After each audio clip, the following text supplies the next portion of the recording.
Happy holidays from Golden Cloud Network to you.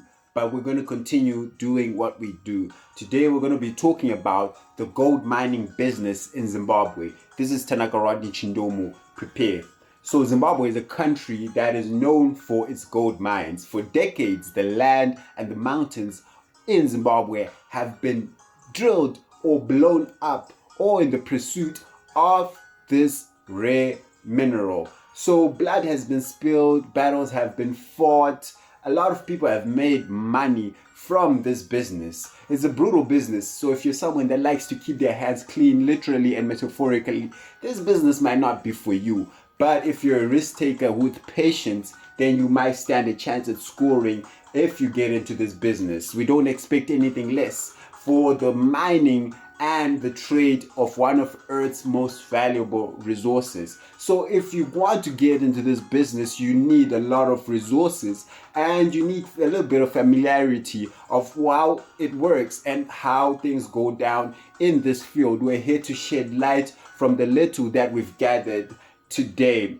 So here's what we got. Firstly, there are different levels to this game. So you can play this game as a formal gold trader or informal gold trader. When I say trader, I also mean miner, since the whole process is mining. So let's start by dissecting the informal gold miners, since they're the most prevalent in the country, and most of them are locals, by the way. So the following is a list of the different types of players or figures involved in this game, because it's not just one person, it's different groups of people which play different roles. And we're gonna liken each of these figures with chess pieces as an analogy to show you the significance of their role. So number one, we have the miners, the people that dig the tunnels. We liken these to the pawns in chess. Number two, we have the sponsors, the people that provide the money that is needed to carry out this process. We liken these to the bishops in chess. Number three, we have the grinders and the millers. We liken these to the castles in the game of chess. Number four, we have the soil peddlers. These are the knights. And then we have the regulators, which are the kings and queens when we're talking about chess. So let's dig more deep into each of these figures and explain or further elaborate what they do. So number one, let's talk about the miners. These are the people that assemble. They assemble in groups of maybe 6 to 12 people, and then they go on to scout. They scout and survey for areas that they know they can find gold. This is based on knowledge and experience which is possessed by the people that play this game. You cannot do this without prior knowledge and experience as to how you can find the areas, how you can identify an area which has potential gold mines. Okay, so once successful in acquiring the necessary site that is necessary for the process to take place, that's when they move on to acquire something else, which is the tools and the resources and equipment that is needed for the actual job to take place. And that's step number two. And once they do that, they start the job, because why wait? They have everything they need.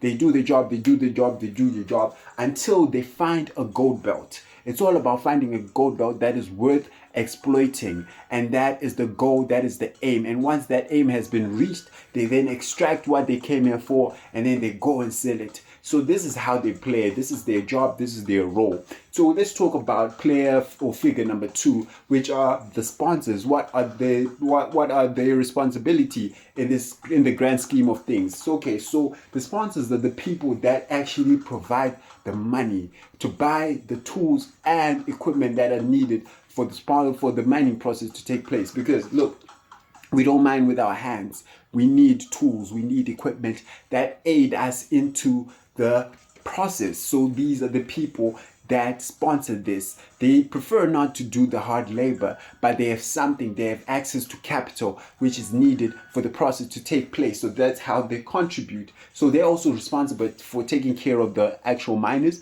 They have to provide the food that they need to eat. They have to provide health services. If something happens, if someone gets hurt, then the sponsors are the ones that are responsible for taking care of that miner that has been hurt. Okay, so besides the sponsors, we have these key figures that have positioned themselves in strategic positions that are necessary, that are essential for the whole process to take place. These are the grinders and the millers. These are people that are in position of grinders that are needed for the refinement of gold ores, rather the grinding of gold ores for the purpose of extracting gold concentrates. Okay, so when you're selling gold, you cannot just sell it as an ore as it is. Of course, it won't be pure, but you still have to process it a little bit. And we're not talking about the fine processing that is done outside the country. We're talking about the gold concentration, because the ore will be muddy. There'll be a lot of different elements that are within the ore. So what we're trying to do by grinding is to concentrate the gold so that it can be worth selling. So that is what the grinders and the millers do. And they use a key chemical compound which is known as mercury, which concentrates gold. If you put mercury around gold, then the gold moves towards the mercury. It's a magic chemical compound that is needed and used for this process. So that is what the grinders and the millers do. And then further on, we have other operators in the mining processes, and these are called the soil peddlers. So whenever mining is take place, there's the soil that is dug out from the whole process. So this soil cannot be dumped. This soil can actually be utilized because there may be traces of gold in that soil. So some people who might not have the strength to dig, or who might not want large bulks of gold, they may prefer to do the soil peddling thing, where they just take the soil that has been dug out and then they go with it with the grind to the grinders, and then at the grinders, that's where the soil can be processed, and then gold concentrates can be extracted from that soil. So that's how they play it. That's their role in this whole process. Okay, so after the soil peddlers, what else do we have? What else do we have? That's pretty much it when it comes to the informal mining business in the country. But that's not the only type of business that's there. We also have the people that do it formally. There's the people that usually are under large companies, large corporations, $1 million companies that have the necessary resources to buy more advanced equipment, to apply more advanced techniques, and to do it at a larger scale for a longer period of time.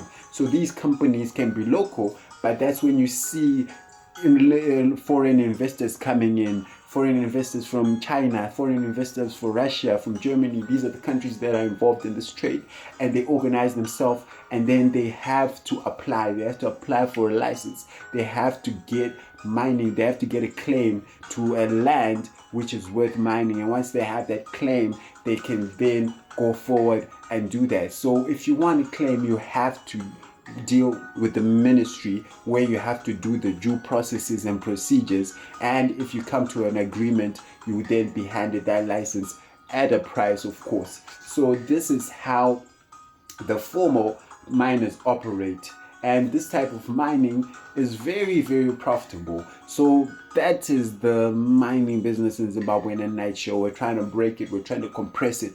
There's much more than that, but the goal is to compress it as best as we can, and that's what we have done. So let us mention the areas at which you can find gold in Zimbabwe. We have Penhalonga, we have Kwekwe, we have Mazowe, we have Bindura. We also have areas in Gwanda.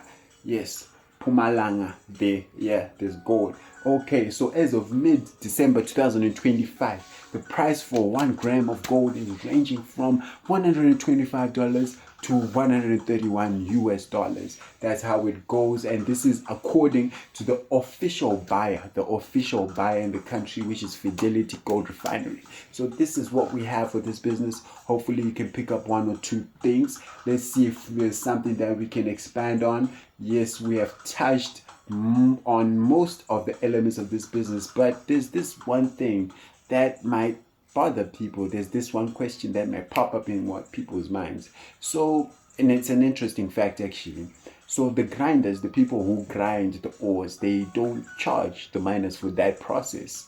They do it for free. But why? Because they've bought the equipment and they're using diesel to power up their machine. So why do they charge? See, these people depend on the residue that is left during the grinding process, and that residue is what they gather and concentrate for their fair share. So you can see that these grinders or millers are not mining, but they may actually generate more gold than people are mining because of the compound effect that they're gathering from the residue that is left after the grinding process. So that's how they thrive, that's how they stand out. So that's it. That's what we have. Like, share, and subscribe if you like what you see. Thank you.